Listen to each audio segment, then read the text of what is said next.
রুমে অনেক মানে পরিমাণের যেগুলা লোকজন আর কি আমরা দেখছি সবাই মিলে ওই রুমে আসে নেশাকত্ব মদ খাইতো। আমি তার নিজে প্রমাণ। চিত্রনায়িকা পরিমণিকে নিয়ে আবারও সোশ্যাল মিডিয়া উত্তাল। এবার নতুন করে আরেক কাজের মেয়ে এসে বিস্ফোরণ মন্তব্য করলেন চিত্রনায়িকা পরিমণিকে নিয়ে। পরিমণি নাকি বিভিন্ন লোকের সঙ্গেই তার বাসায় মদ পান এবং টাইম পাস করতেন এবং মাতাল অবস্থায় কাজের মেয়েদেরকে বিভিন্ন বাসায় গালাগালি করতেন। তারই বর্ণনা দিয়েছেন নতুন করে এসে এই কাজের মেয়ে। জানুয়ারি মাসে কাজ করেছেন তিনি পরিমণির বাসায়, কিন্তু বেতন না দিয়ে পরিমণি তাকে বের করে দিয়েছে বাসা থেকে। জানুয়ারি মাসে আমি ওনার বাসায় কাজে যাই, আমাকে ফেব্রুয়ারি মাসে পুরো মাসের বেতন দিছে, ডিউটি করছি আমি মাসের আর জানুয়ারি মাসের 4 দিনের, আমি 1 মাস 4 দিনের বেতন পাই তার কাছে, আমাকে বেতন ছাড়া বের করে দিছে। এই গৃহকর্মী আরো বলেন শেখ সাদিক নাকি পরিমণির বাসায় প্রতিনিয়তই যেতেন। এমনও হয়েছে যে রাত্রি যাপনও করেছেন পরিমণির সঙ্গে নাকি শেখ সাদিক। একটানা 2 দিন ছিল পরিমণির বাসায় তিনি, এমনই মন্তব্য করেছেন এই গৃহকর্মী।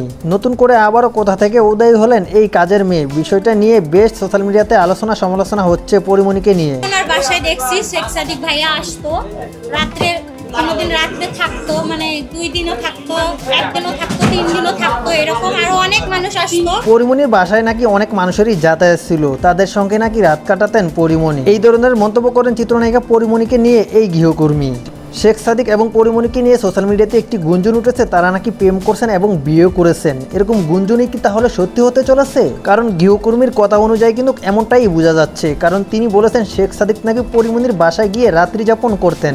এই গৃহকর্মী আরো বলেন পরিমণির বাসার কাজের মেয়েদেরকে নাকি পরিমণি বেতন ছাড়াই বের করে দেন। 2-1 মাস কাজ করার পরেই হয়তোবা বেতন ছাড়া বের করে দেয়, তা না হলে মারধর করেন চিত্রনায়িকা পরিমণি, এমনটাই মন্তব্য করেন ইনি। উনি সহকারে নাকি 3 জনকে বের করে দিয়েছেন বেতন ছাড়া এবং একজনকে মারধর করেছেন পরিমণি। হ্যাঁ আমি দেখছি আরো 2 জনকে বেতন ছাড়া বের করে দেওয়া হয়েছে, একজনের গায়ে হাত তুলছে আর একজনের গায়ে হাত উঠায় নাই, উনি 2 জনের বেতন দেয় নাই, আমার সহ 3 জনের। তো যাই হোক, বৃহৎ চিত্রনায়িকা পরিমণিকে নিয়ে যে বিস্ফোরণ মন্তব্য করলেন এই কাজের মেয়ে, এই বিষয়ে আপনাদের কি মতামত অবশ্যই কমেন্ট বক্সে কমেন্ট করে জানাতে পারেন।